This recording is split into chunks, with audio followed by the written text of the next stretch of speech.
Magandang araw mga kasipag, ngayon nga pala ay araw ng Tuesday. Also, work day na naman tayo. Pero bagong lahat, huwag kalimutan tumawag sa itaas para sa pang-araw-araw nating kaligtasan. Ngayon nga pala mga kasipag, magluluto tayo ng salsyadong tilapia at pritong manok. Ito na nga pala ang mga ricado natin, ready na. Tara mga kasipag, samahan nyo ako. At dito nga mga kasipag, ay nag-umpisa na ako maghiwa ng mga ricadong gagamitin para sa ating salsyadong tilapia at ang pritong manok natin. Eto mga kasipag, inuna ko na ang luya. Siyempre, lalagyan ko rin ng kamatis yan para at least maging makulay ang sabaw. At eto nga pala, naghiwa na rin ako ng bawang sibuyas. At dito mga kasipag, ay tansya ko na talagang kumpleto na ang mga gagamitin natin ricado sa ating lulutuin na salsyadong tilapia at siyempre ang prito nating manok na nakamarinate na rin. Kaya tara mga kasipag, samahan niyo ako magluto na. At dito nga mga kasipag, naglagay na rin ako ng 2 itlog para sa salsyado natin tilapia. At syempre mga kasipag, inutos natin to, haluin natin to para maghalo na lahat ang pula at wala ang puti nasa sa ibabaw ng itlog na ito. At ito, tiniglan ko na rin to para paglagay ko sa ating nilutuin ay talaga namang napakasarap at tumakapaw sa lasa. At ito na rin pala yung chicken natin, nakaready na, nakamarinate na rin. At dito nga mga kasipag, nagsimula na tayo magluto. Nag-enjoy natin, nakakainin na yung araw. At syempre, doon nga pala yung para hindi malansa.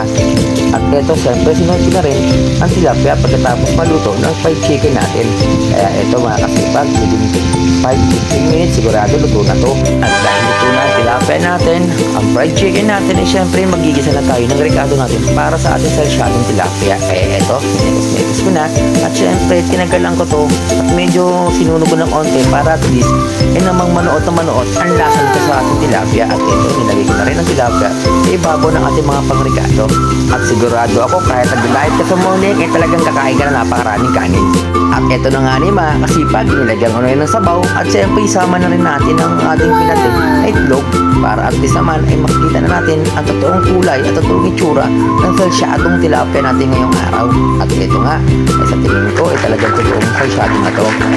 Dito nga mga kasipag, after 20 minutes ang pagluluto natin ngayong araw ay syempre ay tikiman time na. Ito na pala ang finished product natin. At tansya ko mga kasipag ay kukulangin sa kanin yon. Kaya kasi kaunti lang ang niluluto ko kasi dalawa na naman kami kumakain sa morning. Ito mga kasipag, sabayan nyo kami kumain ngayong araw.